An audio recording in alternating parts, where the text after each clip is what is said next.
Hello दोस्तों, अपना YouTube channel genius education circle में आप सभी का स्वागत है। आज हम विज्ञान के बारे में कुछ जनरल नॉलेज बतलाएंगे। जैसे विज्ञान क्या होता है, विज्ञान के कितने शाखाएं होती है, उसमें हम विज्ञान के बारे में मुख्य रूप से बायोलॉजी के बारे में ही बतलाएंगे। चलते हैं विज्ञान की ओर। विज्ञान यानी कि विज्ञान जो है क्या होती है। विज्ञान शब्द की उत्पत्ति कहाँ से हुई? तो विज्ञान शब्द की उत्पत्ति जो हुआ है लैटिन शब्द साइंसिया से हुआ है। किससे हुआ? साइंसिया से, जिसका अर्थ होता है टू नो, अर्थात जानना। यानी कि कहने का मतलब हुआ कि किसी भी चीज़ के बारे में अगर हम जानते हैं, उसके बारे में जानकारी प्राप्त करते हैं, वही विज्ञान कहलाता है। अब जो है विज्ञान का एक सटीक परिभाषा क्या होगा, यानी कि विज्ञान किसे कहेंगे? तो विज्ञान जो है हम कहेंगे मनुष्य के अनुभवों, अवलोकनों तथा प्रयोगों से जो प्राप्त ज्ञान होता है उसके क्रमबद्ध ज्ञान को विज्ञान कहते हैं। यानी कहने का फिर से मतलब है, फिर से समझिए कि मनुष्य के अनुभवों, अवलोकनों तथा प्रयोगों से प्राप्त क्रमबद्ध ज्ञान को विज्ञान कहते हैं। अब विज्ञान को मुख्य रूप से दो भागों में बांटा गया है। पहला है सजीव पदार्थों का विज्ञान, लिविंग थिंग्स, और दूसरा है निर्जीव पदार्थों का विज्ञान, यानी नॉन लिविंग थिंग्स। अब जो है हम पहले सजीव पदार्थों के विज्ञान के बारे में जानते हैं। सजीव पदार्थों के दो भागों में बांटा गया है। सजीव पदार्थों के विज्ञान को दो भागों में बांटा गया है। पहला है जूलॉजी और दूसरा है बॉटनी। यानी कि अब जो है हम पढ़ेंगे मुख्य रूप से बायोलॉजी के बारे में, यानी कि बायोलॉजी का ही ये दो पार्ट हैं। बायोलॉजी का ही ये दोनों पार्ट है, जूलॉजी और बॉटनी। अब जो है हम थोड़ा सा बायोलॉजी के बारे में जानते हैं कि बायोलॉजी शब्द की उत्पत्ति कहाँ से हुई, और बायोलॉजी शब्द यानी जीव विज्ञान कहते किसको हैं। तो बायोलॉजी शब्द जो है वह ग्रीक भाषा से उत्पन्न हुआ है, जिसमें दो शब्द हैं। एक है बायो और दूसरा है लोगस। अब बायो का मतलब क्या होता है और लोगस का मतलब क्या होता है, पहले जानते हैं बायो। बायो का मतलब होता है लाइफ, यानी कि जीवन।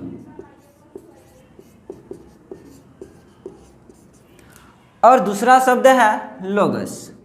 लोगस का मतलब होता है स्टडी, मतलब अध्ययन।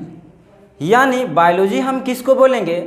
तो जीवन का अध्ययन, यानी कि जीवन का अध्ययन को ही हम कहेंगे बायोलॉजी। या इसको इस तरह से हम कह सकते हैं कि विज्ञान की वह शाखा जिसके अंतर्गत हम जंतु और वनस्पतियों के बारे में अध्ययन करते हैं। यानी वनस्पति कहने का मतलब हुआ पेड़ पौधे के बारे में, और जंतु कहने का मतलब हुआ कि जो भैंस, गाय, ये सब हुआ, मनुष्य हुआ, ये सब के बारे में हम अध्ययन करेंगे। अब जो है बायोलॉजी शब्द, यानी कि ये बायोलॉजी शब्द का प्रयोग किसने किया? सबसे पहले बायोलॉजी शब्द का प्रयोग किसने किया? तो सबसे पहले दो वैज्ञानिक थे। एक थे लेमार्क और दूसरा है ट्रेविरेनस। ये दो वैज्ञानिक हैं जिन्होंने बायोलॉजी शब्द का पहले बार प्रयोग किया था। यह जो है 1801 ईस्वी में बायोलॉजी शब्द का प्रयोग किए थे। इसमें से लेमार्क जो है वो फ्रांस के रहने वाले। लेमार्क कहाँ के रहने वाले हैं? फ्रांस के रहने वाले। और ट्रेविरेनस कहाँ के रहने वाले हैं? तो जर्मनी के रहने वाले। ट्रेविरेनस कहाँ के रहने वाले हैं? जर्मनी के। अब हम चलते हैं बायोलॉजी के जनक के बारे में, यानी कि बायोलॉजी का जनक कौन होते हैं। तो बायोलॉजी का जनक जो है अरस्तु है। कौन है? अरस्तु। अब जो हम चलते हैं जूलॉजी का पिता, यानी कि फादर ऑफ जूलॉजी, और फादर ऑफ जूलॉजी भी अरस्तु को ही कहा जाता है, यानी कि अरस्तु ही जीव यानी कि जूलॉजी का पिता कहे जाते हैं। आगे चलते हैं बॉटनी का पिता, यानी कि father of botany. Father of botany जो है थियोफ्रेस्टस को कहा जाता है। उसके बाद चलते हैं थोड़ा और एक एक्स्ट्रा जान लेते हैं, चिकित्सा शास्त्र का जनक। चिकित्सा शास्त्र का जनक जो है वो है हिप्पोक्रेटस। अब जो है हम कुछ बायोलॉजी के शाखाओं के बारे में पढ़ते हैं। इसकी शाखा इस तरह से आपको लिखा गया है। पहला है रेशम कीट का पालन, यानी रेशम कीट का पालन का अध्ययन क्या कहलाता है? तो यह कहलाता है सेरिकल्चर। क्या कहलाता है? सेरिकल्चर। अब जो है हमको ये याद कैसे रखना है, रेशम कीट का पालन सेरिकल्चर कहलाता है। तो इसके लिए एक छोटे से शब्द है, जैसे रेशम कीट। रेशम कीट से क्या मिलेगा? रेशा। और रेशा से हम क्या बनाएंगे? साड़ी। यानी कि साड़ी से याद रखना है सेरिकल्चर। साड़ी से क्या याद रखना है? सेरिकल्चर। यानी रेशम कीट का पालन क्या कहलाया? सेरिकल्चर। आगे चलते हैं मधुमक्खी का पालन अध्ययन, यानी कि मधुमक्खी पालन का अध्ययन क्या कहलाता है? ये कहलाता है एपीकल्चर। क्या कहलाता है? एपीकल्चर। अब जो है मत्स्य पालन का अध्ययन क्या कहलाता है? ये कहलाता है पीसीकल्चर। क्या कहलाता है? पीसीकल्चर। अब जो है आगे है छिपकली का अध्ययन। क्या है? छिपकली का अध्ययन। और छिपकली का अध्ययन कहलाता है सोरोलॉजी। क्या कहलाता है? सोरोलॉजी। अब जो हम इसको याद कैसे रखेंगे, तो एक ट्रिक से याद करते हैं इसको। जैसे कि मान लीजिए क्लास में बहुत सारे स्टूडेंट हैं और एक छिपकली जो है अचानक क्लास में गिर जाता है और सारे बच्चे क्या करने लगते हैं? सौर।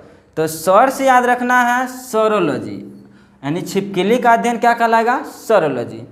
उसके बाद चलते हैं कीटों का अध्ययन, यानी कि कीटों का अध्ययन क्या कहलाता है? तो एंटोमोलॉजी। क्या कहलाता है? एंटोमोलॉजी। अब इसको कैसे याद रखेंगे? तो एंट, यानी कि इसको याद रखना है एंट। एंट मतलब क्या होता है? चींटी। और चींटी भी एक प्रकार का क्या है? कीट। यानी कि कीट यानी चींटी भी एक प्रकार का कीट है। तो कीट से याद रखना है कीटों का अध्ययन और एंट से याद रखना है एंटोमोलॉजी। यानी कि कीटों का अध्ययन क्या कहलाया? तो एंटोमोलॉजी। कीटों का अध्ययन क्या कहलाया? एंटोमोलॉजी। अब चलते हैं कवकों का अध्ययन।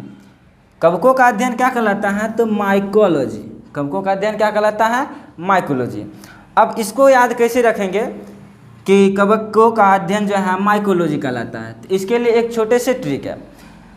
जैसे कि मान लीजिए एक बच्चा है और वो बच्चे जो है रोटी खा रहे हैं, अचानक से एक कौवा आता है और उसकी रोटी छीनकर भाग जाते हैं।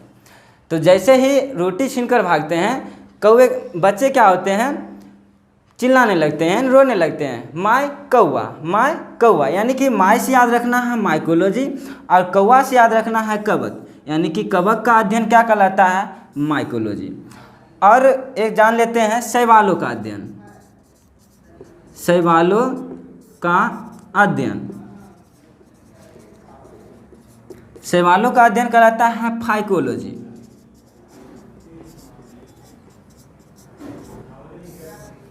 क्या कहलाता है? शैवालों का अध्ययन फाइकोलॉजी।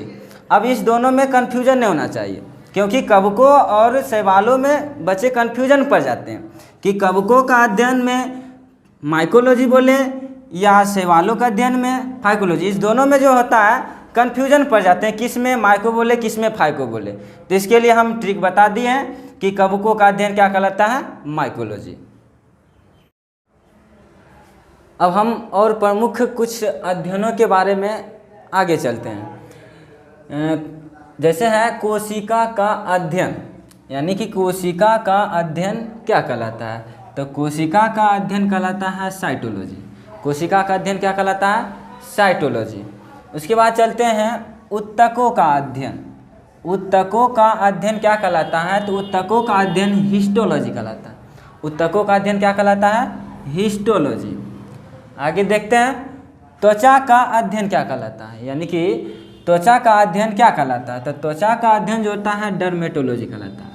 त्वचा का अध्ययन क्या कहलाता है? डर्मेटोलॉजी। उसके बाद है फेफड़े का अध्ययन, यानी कि फेफड़े का अध्ययन क्या कहलाता है? तो फेफड़े का अध्ययन जो होता है पल्मोनोलॉजी कहलाता है। फेफड़ों का अध्ययन क्या कहलाता है? पल्मोनोलॉजी। उसके बाद है वृक्क का अध्ययन। उसके बाद क्या है? वृक्क का अध्ययन। और वृक्क का अध्ययन क्या कहलाता है? नेफ्रोलॉजी, क्योंकि वृक्क का जो है यह संरचनात्मक एवं क्रियात्मक इकाई नेफ्रॉन ही होती है, इसलिए वृक्क का अध्ययन जो होता है नेफ्रोलॉजी कहलाता है। उसके बाद है आँखों का अध्ययन। क्या है? आँखों का अध्ययन। आँखों का अध्ययन क्या कहलाता है? ऑप्थेल्मोलॉजी। क्या कहलाता है? ऑप्थेल्मोलॉजी। उसके बाद है सर्पों का अध्ययन। सर्पों का अध्ययन क्या कहलाता है? ऑफियोलॉजी। सर्पों का अध्ययन क्या कहलाता है? ऑफियोलॉजी। फलों का अध्ययन क्या कहलाता है? तो फलों का अध्ययन पोमोलॉजी कहलाता है। फलों का अध्ययन क्या कहलाता है? पोमोलॉजी। उसके बाद है पक्षियों का अध्ययन। पक्षियों का अध्ययन क्या कहलाता है? तो ऑर्निथोलॉजी। पक्षियों का अध्ययन क्या कहलाता है? ऑर्निथोलॉजी। उसके बाद है पुष्पों का अध्ययन। पुष्पों का अध्ययन क्या कहलाता है? तो पुष्पों का अध्ययन कहलाता है एंथोलॉजी। पुष्पों का अध्ययन क्या कहलाता है? एंथोलॉजी। उसके बाद है तंत्रिका कोशिका का अध्ययन, यानी कि तंत्रिका कोशिका के इंग्लिश में क्या कहते हैं? न्यूरॉन। न्यूरॉन, यानी कि तंत्रिका कोशिका को इंग्लिश में क्या कहते हैं? न्यूरॉन। इसलिए तंत्रिका कोशिका का जो है अध्ययन क्या कहलाएगा? न्यूरोलॉजी। तंत्रिका कोशिका का अध्ययन क्या कहलाएगा? न्यूरोलॉजी। ये वीडियो आपको कैसे लगे? अगर अच्छा लगे तो लाइक करें और दोस्तों को शेयर करें और सब्सक्राइब भी कर ले और बेल आइकन को भी दबा दे ताकि अगले वीडियो का नोटिफिकेशन मिलते रहे। मिलते हैं अगले वीडियो में।